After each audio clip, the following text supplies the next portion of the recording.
ശ്രീ നാരായണൻ നമ്പൂതിരി, ഇവിടെ നിങ്ങളെക്കാൾ ശക്തമായി നിങ്ങളുടെ രാഷ്ട്രീയം ഏറ്റെടുത്തിരിക്കുകയാണ്, ഔട്ട്സോഴ്സ് ചെയ്ത പോലെ ഏറ്റെടുത്തിരിക്കുകയാണ് വെള്ളാപ്പള്ളി. അത് പിന്നെയും മനസ്സിലാക്കാം.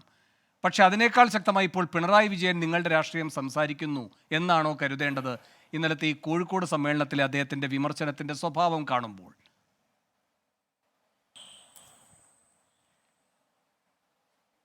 വേണു, ഇന്ന് ജൂൺ 23 ശ്യാമപ്രസാദ് മുഖർജി കൊല്ലപ്പെട്ട ദിവസമാണ്. ഞാൻ ഈ ഏകാധിപതിയെക്കുറിച്ചും ഏകാധിപത്യത്തെക്കുറിച്ചുമൊക്കെ മറ്റേ മുസ്ലിം ലീഗിൻ്റെ ആദരണീയനായ പ്രതിനിധി സംസാരിച്ചതുകൊണ്ടാണത് പറഞ്ഞത്. ഏകപക്ഷീയമായി ജമ്മു കാശ്മീരിന് പ്രത്യേക പദവി കൊടുക്കുകയും പ്രത്യേക അധികാരാവകാശങ്ങൾ നൽകുകയും ചെയ്തതിനെതിരെ നടത്തിയ പോരാട്ടത്തിൻ്റെ ഭാഗമായി കാശ്മീർ ജയിലിൽ മരണമടഞ്ഞതാണ്. ഈ ഏകാധിപത്യത്തെക്കുറിച്ച് പറയുമ്പോൾ മറ്റന്നാൾ 25 ജൂൺ 25. ഒറ്റ സെക്കൻഡ് സാറേ, ഞാൻ അങ്ങനെ തടസ്സപ്പെടുത്തുകയല്ല. ഒറ്റ സെക്കൻഡ്. ശ്യാമപ്രസാദ് മുഖർജിയാണോ ഷെയ്ഖ് അബ്ദുള്ളയാണോ കൂടുതൽ കാലം നെഹ്റുവിന്റെ കാലത്ത് തടവിൽ കിടന്നത്?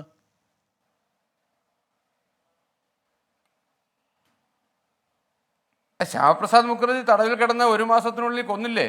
അതിനു മുൻപ് ഷെയ്ഖ് അബ്ദുള്ളയുടെ കാര്യം എങ്ങനെയായിരുന്നു? അദ്ദേഹത്തെ സംബന്ധിച്ചത് സുഖകരമായ കാലമായിരുന്നു.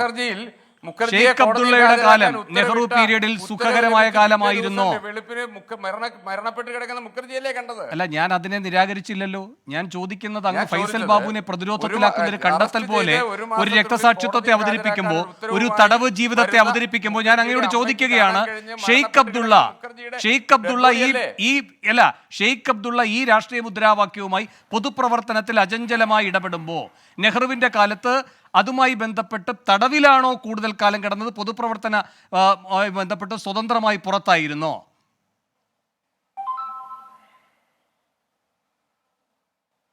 നിങ്ങൾ ഷെയ്ഖ് അബ്ദുള്ളയെ എത്ര വട്ടം ഷെയ്ഖ് അബ്ദുള്ള തടവിൽ കിടന്നു എന്ന് ചോദിച്ചാൽ അത് കോൺഗ്രസിന്റെ രണ്ട് ഗെയിം കളിയാണ്. ഷെയ്ഖ് അബ്ദുള്ളയെ തലോടുകയും കോൺഗ്രസിനെതിരെ ഷെയ്ഖ് അബ്ദുള്ള നിൽക്കുമ്പോൾ തടവിലാക്കുകയും ചെയ്തിട്ടുണ്ട്. ഷെയ്ഖ് അബ്ദുള്ളയോടൊപ്പം നിൽക്കുകയും ഷെയ്ഖ് അബ്ദുള്ളയുടെ ജാമാതാവിനെ നെഹ്റുവിന്റെ മന്ത്രിസഭയിൽ എന്തായാലും ഷെയ്ഖ് അബ്ദുള്ള ഉണ്ടായിരുന്നില്ല. താങ്കൾ ഈ ഇരട്ടതന്ത്രം എന്നൊക്കെ പറയുമ്പോൾ അങ്ങ് മനസ്സിലാക്കേണ്ടത് ഷെയ്ഖ് അബ്ദുള്ള പറഞ്ഞ പോയിന്റ് അല്ലല്ല, അങ്ങ് ഇത് പറയൂ. നെഹ്റുവിന്റെ മന്ത്രിസഭയിൽ ഉണ്ടായിരുന്നല്ലോ.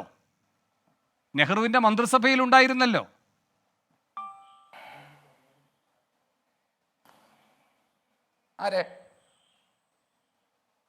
അങ്ങ് പറഞ്ഞോളൂ, തുടർന്നോളൂ. ആരെ?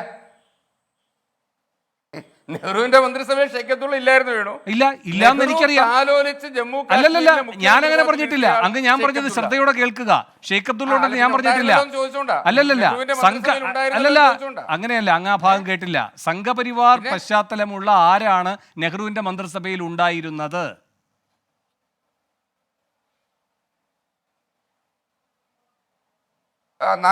സ്വാതന്ത്ര്യത്തിന് ശേഷം അധികാരത്തിൽ വന്ന എല്ലാ പാർട്ടികളും കൂടി ചേർന്നുള്ള പൊതു തെരഞ്ഞെടുപ്പിന് മുമ്പുള്ള മന്ത്രിസഭ.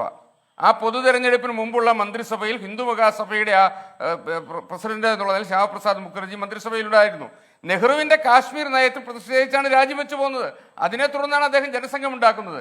ജനസംഘത്തിന്റെ പ്രസിഡന്റ് എന്നുള്ള നിലയിലാണ് അദ്ദേഹം സമരവുമായി മുന്നോട്ട് പോകുന്നത്. ആ ചരിത്രം അവിടെ നിൽക്കും. ഞാൻ ഈ ദിവസത്തിന്റെ പ്രാധാന്യമാണ് പറഞ്ഞത്. അപ്പൊ ഈ ഏകാധിപതി എന്ന് പറയുമ്പോൾ അടിയന്തരാവസ്ഥയിൽ ഒരു പത്രത്തിന്റെ എഡിറ്റോറിയൽ ബോർഡ് വരെ പിരിച്ചുവിട്ടിട്ട് ഒരു രാഷ്ട്രീയ പാർട്ടിയുടെ നേതാവിനെ എഡിറ്റോറിയൽ ബോർഡിൽ ഇരുത്തിയ കോൺഗ്രസ് പാർട്ടിയെ അല്ല ഏകാധിപതി BJP ആണെന്ന് പറയുമ്പോൾ അത്ര ഞാനത് പറയാൻ വേണ്ടിയാണ്. അതവിടെ നിൽക്കട്ടെ.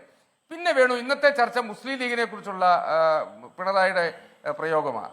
ഈ ഒരു രാഷ്ട്രീയ പാർട്ടിയെ CPM വിമർശിക്കുന്നു. ഞാൻ ആ വിമർശനത്തിന്റെ കാമ്പിലേക്കോ അതിന്റെ ഉള്ളടക്കത്തിലേക്കോ അല്ല. പക്ഷെ ഇന്നലെ പിണറായി വിജയൻ പറഞ്ഞ മറ്റൊരു കാര്യമുണ്ട്. ഇപ്പോൾ മുസ്ലിം ലീഗിന്റെ പ്രതിനിധി അത് എടുത്തു പറഞ്ഞു.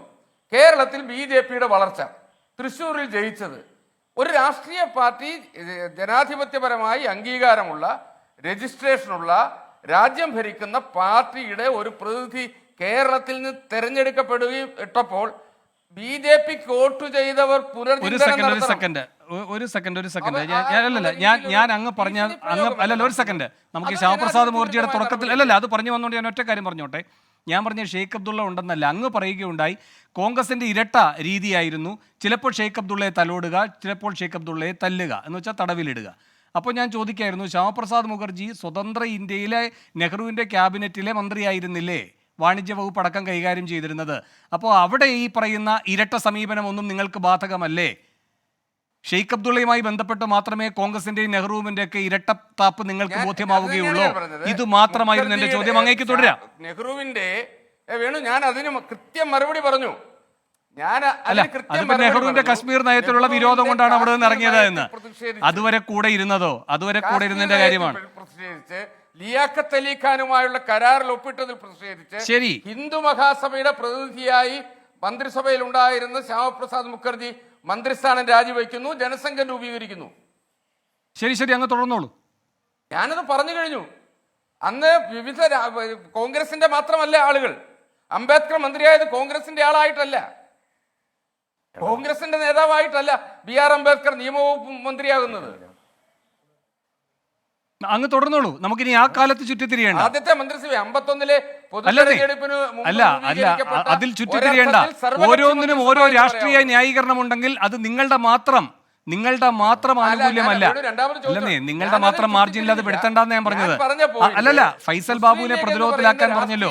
അവർക്കും അവരുടേതായ രാഷ്ട്രീയ ന്യായീകരണങ്ങൾ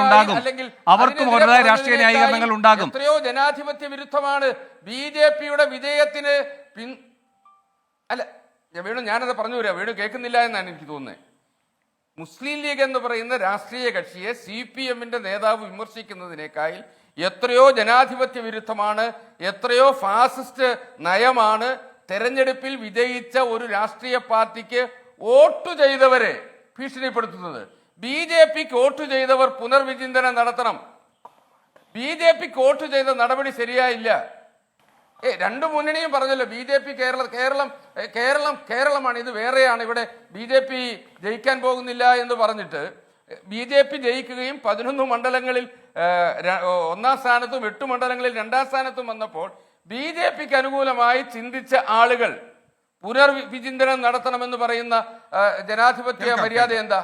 ആ ജനാധിപത്യ മര്യാദയെ കുറിച്ചല്ലേ, ആ കമ്മ്യൂണിസ്റ്റ് പാർട്ടിയുടെ ജനാധിപത്യത്തെ കുറിച്ച് ചർച്ച വേണ്ടേ? ഇപ്പോ വേണു ചോദിച്ചൊരു ചോദ്യമുണ്ട്, പിണറായിയാണോ വെള്ളാപ്പള്ളിയാണോ BJPയുടെ നയം കൂടുതൽ പിന്തുടരുന്നതെന്ന്. ഇപ്പോ BJPക്ക് മുസ്ലിം ലീഗിനെ കുറിച്ച് അന്നും ഇന്നും എപ്പോഴും ഒരു സമീപനമേ ഉള്ളൂ. പക്ഷെ മുസ്ലിം ലീഗിന്റെ രാമജന്മഭൂമി വിഷയത്തിൽ ഉള്ള നിലപാട് ശരിയല്ല എന്ന് പറഞ്ഞ് മുസ്ലിം ലീഗിൽ നിന്ന് വേർപെട്ടു പോകുന്ന എബ്രഹാം സുലൈമാൻ സേട്ടിന്റെ INL-മായി സഖ്യം വെച്ചത് കമ്മ്യൂണിസ്റ്റ് പാർട്ടി, ആ CPMന്റെ സഹയാത്രികനാണ് ഹക്സർ ഇപ്പോൾ വന്നിരുന്നിട്ട് മുസ്ലിം ലീഗ് നല്ലതാന്ന് പറയുന്നത്. അപ്പോൾ കമ്മ്യൂണിസ്റ്റ് പാർട്ടിക്ക് കാലാകാലങ്ങളിൽ അവർക്ക് നിലനിൽക്കാൻ വേണ്ടിയുള്ള പല തന്ത്രങ്ങൾ. എന്തിനാണ് CAA വിരുദ്ധ സമരത്തിൽ ഒരു CAAക്കെതിരായ നിലപാടെടുത്ത മറ്റ് ന്യൂനപക്ഷങ്ങളെ പങ്കെടുപ്പിക്കാത്തത് കോഴിക്കോട് സമ്മേളനത്തിൽ? എന്തുകൊണ്ട് CAA വിരുദ്ധ വിഷയത്തിൽ CAA വിരുദ്ധ നിലപാടെടുത്ത മറ്റു ന്യൂനപക്ഷങ്ങളുണ്ടല്ലോ കേരളത്തിൽ. ക്രിസ്ത്യൻ ന്യൂനപക്ഷം CAAക്കെതിരായ നിലപാട് സ്വീകരിച്ചല്ലോ. എന്തുകൊണ്ട് അവരുടെ ഒരു പ്രതിനിധിയെ പോലും പങ്കെടുപ്പിച്ചില്ല CPM സംഘടിപ്പിച്ച CAA വിരുദ്ധ സമ്മേളനത്തിൽ? എന്തുകൊണ്ടാണ് സമസ്തയെ പുലർത്താൻ ശ്രമിച്ചത്? ഈ തെരഞ്ഞെടുപ്പ് വരെ മുസ്ലിം ലീഗ് കൂടെ വന്നാൽ നല്ലത്, കൂടെ വന്നാൽ ആലോചിക്കും എന്ന സമീപനമായിരുന്നല്ലോ. ഇപ്പോൾ മുസ്ലിം ലീഗിനെ എതിർക്കുന്നത് എന്തിനാ? അതിലേക്കാണ് ഞാൻ വരുന്നത്. അവിടെയാണ് വെള്ളാപ്പള്ളി നടേശൻ പറഞ്ഞ ഒരു വിഷയം എൻ്റെ മനസ്സിൽ തോന്നുന്നത്. വെള്ളാപ്പള്ളി നടേശൻ പറഞ്ഞത് CPMന്റെ ഇതുവരെയുള്ള അല്ലെങ്കിൽ കമ്മ്യൂണിസ്റ്റ് പ്രസ്ഥാനത്തിന്റെ ഇതുവരെയുള്ള പിന്തുണക്കാർ, വോട്ട് ചെയ്തവർ ഈ തെരഞ്ഞെടുപ്പിൽ കമ്മ്യൂണിസ്റ്റ് പാർട്ടിയെ വിട്ടു.